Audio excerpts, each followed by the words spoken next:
मैले देखेँ यो बडा एकदम खुसी लाग्दो कुरा छ। यहाँहरूले डिब्बा बनाएर राख्नु भएको छ, रेलको डिब्बा। यो पुरानो रेल चलेको ठाउँ भनेर चाहिँ प्रतीकात्मक रूपमा जुन राख्नुभयो, यो धेरै राम्रो। यो सुरुवात चाहिँ हो।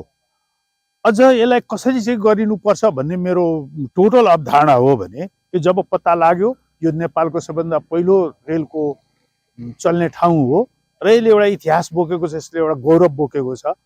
मलाई धेरै ध्यान आकृष्ट भयो अरू ठाउँको रेलहरू हेर्ने, र त्यसले मलाई के देखायो भने यो प्राचीन रेल र प्राचीन कुराहरूलाई मान्छेले बहुत राम्ररी प्रिजर्भ गरेर राखेका छन् र त्यसले पर्यटन विकास गरेको छ। त्यसैको निमित्त हामीले 67 मा यहाँ सम्मेलन पनि गऱ्यौँ, राष्ट्रिय गोष्ठी गऱ्यौँ, पर्यटन विकासको निमित्त कुरा गऱ्यौँ र यसलाई हब बनाउन यो ठाउँको प्रयोग बेग्लै किसिमले गर्नुपर्छ भनेर सल्लाह राख्यौँ। हामीले छलफल भयो र अहिले मेयर र नगरपालिकाले चाहिँ जुन पहल देखाउनु भयो, यहाँ ल्याएर यस्तो डिब्बा राखिदिनु भयो, यसले मान्छेलाई कमसेकम यो ठाउँमा रेल चल्छ भनेर भनिराख्नु अब परेन। यो रेल चल्ने ठाउँ हो भनेर चाहिँ बुझाउनलाई सजिलो भयो।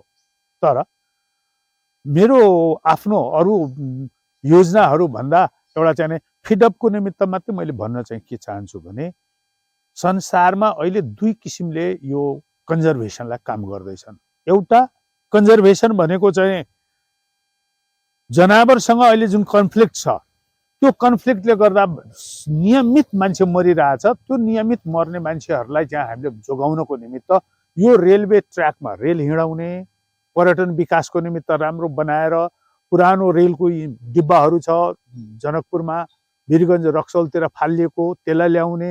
अहिले पनि रेलको लाइन छ, त्यसलाई ल्याउने। पुरानो पटरी छ, त्यसलाई पनि ल्याउने र यहाँ कमसेकम 3-4 किलोमिटर 5 किलोमिटर रेल चलाउने।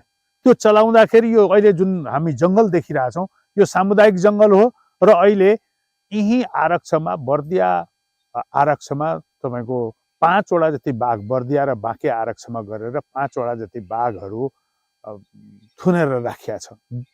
5 वटा चितुवा होला, गैँडा छ। अरू ठाउँमा अब हामीले चाहिँ चितवन गयो भनेदेखि त्यहाँ होला, त्यहाँ पनि के देखिन्छ भने चितवनमा एउटा गैँडा हिँडिरहेको देखिन्छ। भोलि त्यसले कोही मान्छेलाई चाहिँ हानिदियो भने त्यस्तोलाई ल्याएर हामीले यो ठाउँमा एकदम नेचुरल छ। र अहिले संसारको 2-3-4 वटा ठाउँमा चाहिँ के देखिएको छ भने बोटानिकल गार्डन र यो कन्जर्भेसनको काम सँगै भइरहेछ। कन्जर्भेसन भनेको जङ्गली जनावर राख्ने, जू बनाउने र बोटानिकल गार्डन बनाउने। त हाम्रो यहाँ जङ्गलहरू छँदैछ, यहाँ रुखहरू बिरुवाहरूको बारेमा राखौँ, 2-4-10 वटा रुखहरूको अरे नाम थपौँ। जुन रुख हाम्रो यहाँ पाउँछ त्यो पाएकै छ, नपाउनेलाई थपौँ, रोपौँ र एकदम नेचुरल रूपबाट यो क्षेत्रलाई हामीले चाहिँ पश्चिमाञ्चलको मात्रै होइन, एसियाकै राम्रो ठाउँहरू मध्ये एउटा कन्जर्भेसनको रूपमा हामी अगाडि बढाउँछ। मैले नगरपालिका र नेपालको मात्रै कुरा गरिरहेको छैन, संसारकै राम्रो विशिष्टता मान्छेले यो ठाउँ किन्नलाई चाहिँ करोडौँ अरबौँ डलर खर्च गरेर पनि पाउँदैन। हामीले यी बाघ पाउँछौँ, यहीँबाट चाहिँ त्यो घाइते भएका, बिरामी भएका त्यो गरेको। त्यसैले यो ठाउँ 2-3 किसिमबाट प्रमोट गरिनुपर्छ। एउटा एजुकेसन सेन्टर बन्नुपर्छ। एजुकेसन सेन्टर भनेको चाहिँ जङ्गली जनावरहरूको बारेमा अध्ययन गर्ने नेपालमा कहीँ पनि ठाउँ छैन। त्यो जङ्गली जनावरलाई चाहिँ अध्ययन गर्ने, विश्लेषण गर्ने, त्यसको चाहिँ मेडिकल टेस्टहरू गर्ने।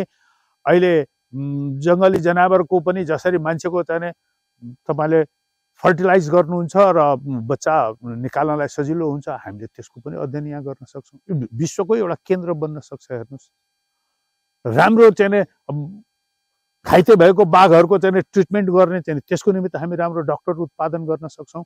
हामीले राख्नु पर्यो पहिला, अनि पो हुन्छ। त्यस्तै अब हामीले एम्युजमेन्टको निमित्त, इन्टरटेनमेन्टको निमित्त रेलमा चढेर रेलको चाहिँ एउटा मजा लिन सक्छौँ, दुईतिर हेर्न सक्छौँ। त्यो एउटा इन्ट्रेस्टिङ हुने भयो। बच्चाहरूलाई चाहिँ ठाउँ ठाउँमा हामीले खेल्ने ठाउँहरू बनाइदिन सक्छौँ। यसले एउटा यो ठाउँको विकासलाई बेग्लै किसिमले गर्न सक्छ। त्यसमाथि यसको चाहिँ अहिले जिप लाइनदेखि लिएर चाहिँ अरू थोक पनि चलाइरहेछन् संसारमा मान्छेहरूले। जस्तो यो माथिबाट चाहिँ हेर्ने हात्ती, जङ्गली जनावर, त्योहरू हेर्न सक्ने ठुलो अग्लो, यहाँबाट तेल पानीसम्म जाने जुन प्राचीन बाटो छ त्योहरूलाई पहिल्याएर हिँड्ने, ट्रेक गराउने, यी सबै कुराको विकासको निमित्त पहिला पूर्वाधार बनाउनु पर्यो। म चाहिँ अब के भन्छु भने, तपाईँले यो बनाउनु भयो, यो हेर्न आउने मान्छेले यहाँ फोहोर गर्यो भने त्यो चाहिँ राम्रो भएन। हामीले के हेर्नु पर्यो भने हामी कुनै पनि ठाउँ खुलाउँछौँ भने त्यसको निमित्त सबभन्दा पहिला स्टडी गर्नु पर्यो।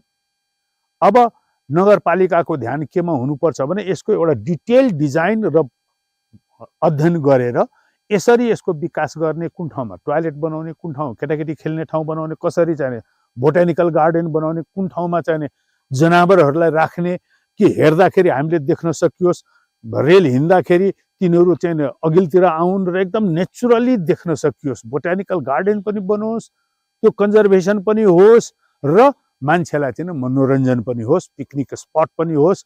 अब आज नहोला, यो काम सुरुवात भएको छ भनेदेखि हामीले यसलाई प्रिजर्भ गरौँ। हामी जनकपुरमा प्रदेश प्रमुखज्यूले चाहिँ सुरेन्द्र लाभकर्ण हुनुहुन्छ, उहाँले बहुत चासो देखाउनु भएको छ र खजुरीमा चाहिँ रेलवे स्टेसनको ठाउँहरूमा कहीँ चाहिँ हामी म्युजियम कसरी बनाउन सक्छौँ रेलको भन्ने कुरा गर्नुभएको छ र उहाँले मलाई चाहिँ स्पेसली पहल गर्नुभएको छ। यो मेरो चासोको विषय हो।